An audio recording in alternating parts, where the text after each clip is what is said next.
眾所周知，我國地域遼闊，物產豐富，在水底世界上有很多文明未曾謀面。可以說，古老的世界裡就像一個未開墾的原始森林。而就在不久前，我國雲南在水底發現2000年前神秘古城。難以解釋的是，古城內部擁有一座高達20多米的金字塔。從考古研究人員發現，這座古老金字塔甚至比古埃及金字塔還要久遠。可以說，這座金字塔並不像古埃及金字塔的形式，更像是古瑪雅文明時期的產物。那麼，谷底存在金字塔的意義何在？為何飛機經過這裡就會頻繁出現故障，甚至失靈的情況？這也讓專家百思不得其解。為了一探究竟，我國科研人員曾經冒着生命危險2次下到谷底拍攝出內部形態。還有傳言說，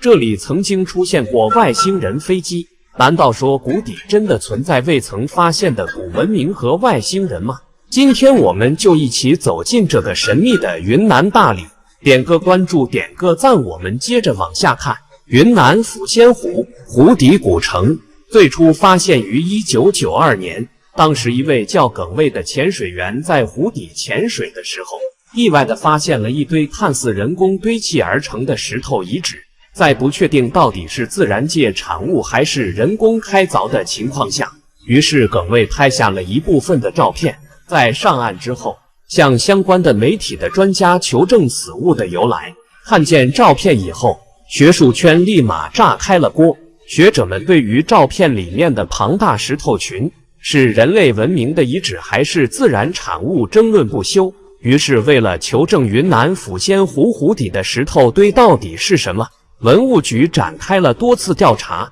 在系統科學性的勘探以後，水底下的石頭建築物規模讓人震驚，其中最龐大的一座金字塔般的石質建築高達20多米。此外，還在水底撈出部分的器物，而相關的建築物和撈出的器物上面普遍印刻着奇怪的符號和圖案，比如太陽、月亮和數字，並且這些数字和圖案還是大批量的發現的。於是可見的是，这些符號肯定存在一定的象徵意義。這一點甚至有點像遠隔重洋的南美瑪雅文明，或者說是三星堆等，因為這些文明同樣也有屬於自己的獨特象徵性器物和符號。在這一次初步的考察以後，確定撫仙湖下面的確有着龐大的文明遺址，甚至在2001年，我們國家的中央電視台更是對於撫仙湖的水下遺址進行了一次直播式的考古，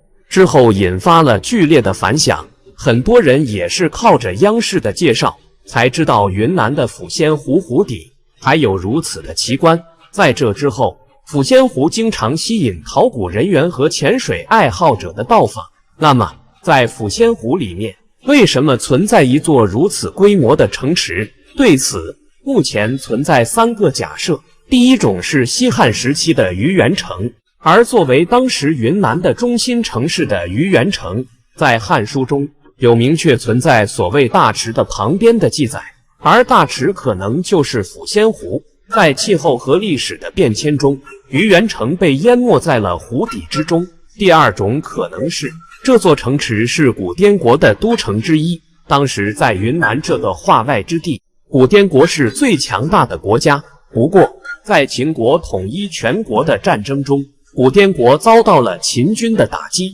因此古滇國遷都到了撫仙湖旁邊。在《戰國策》裡面有過滇王的記載，但是同樣因為自然災害，古滇國在撫仙湖旁邊的都城沉沒到了湖底。此外，也有推測認為，撫仙湖的湖底是古滇國等古國的貴族封地。因為在撫仙湖發現的器物和建築布局來看，並不是當時的普通人可以接觸得到。此外，撫仙湖湖底城池的規劃和建設並不是隨性而為，從勘察來看，有着相當的規劃和布局。因此，結合客觀的所見和數據，這個說法還是有着一定的支持力度。但是這2種說法同樣存在一個比較客觀的問題，那就是從數據來看，這座城池的規模相當的大，遠遠的超過了漢朝一般郡縣的設置規模。而古滇國則是楚國將領在滇池建立的一個小國家，